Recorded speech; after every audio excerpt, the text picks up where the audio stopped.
Bonjour, je me présente, je suis Kevin, responsable du rayon vitesse randonnée au magasin No Matchup à Paris-Bastille. Donc aujourd'hui, je vais vous présenter plusieurs critères pour choisir vos rollers vitesse randonnée selon votre niveau et votre pratique.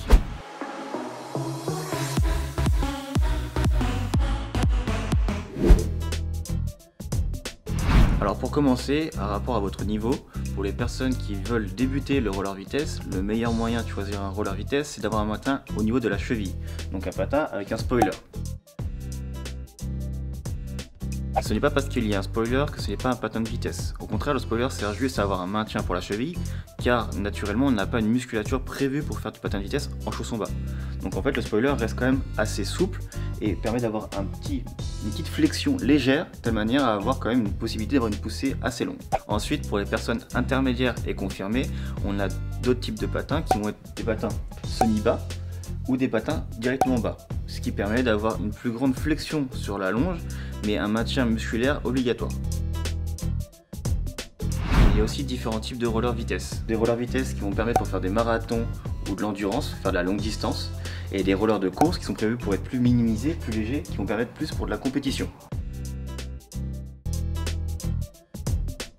On a le choix aussi de choisir la taille de ses roues et la quantité de roues qu'on veut sur son patin. Ce qui va faire la différence entre un patin en 3 et 4 roues, ça va être la maniabilité et la stabilité sur la poussée. Plus on a de roues, plus on va avoir d'adhérence et d'accroche au sol. Moins on a de roues, plus on a de maniabilité, mais on reste quand même adhérent. Alors là, comme là, on a un patin de chez Seba Marathon qui est en 4x110, qui est un patin avec un peu plus d'adhérence parce qu'on a 4 roues qui vont avoir de l'accroche. Au contraire de ce patin qui est lui en 3x125, donc le Pulse de chez Powerslide, qui va avoir quand même autant d'adhérence que le 4 roues, mais avoir un peu plus de maniabilité car qu'on est sur 3 points d'appui par rapport aux roues. Donc maintenant je vais vous parler de la taille des rollers. Comment choisir sa taille de roller par rapport au type de roller qu'on veut prendre.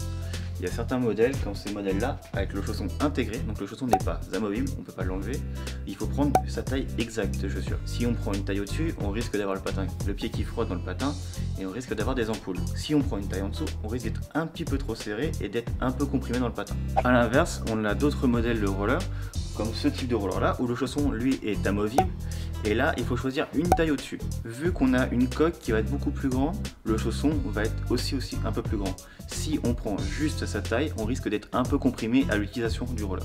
Nos rollers vitesse sont disponibles dans l'onglet Roller en ligne sur notre site web www.nomatshop.com. Sur la page, vous pourrez trouver à gauche des filtres tels que le nombre de roues ou encore le type de pratique pour que vous trouviez la paire de rollers qui vous convient le mieux par rapport à vos besoins. Si malgré toutes ces informations, il vous reste encore des questions, n'hésitez pas à nous le dire en commentaire et nous vous répondrons.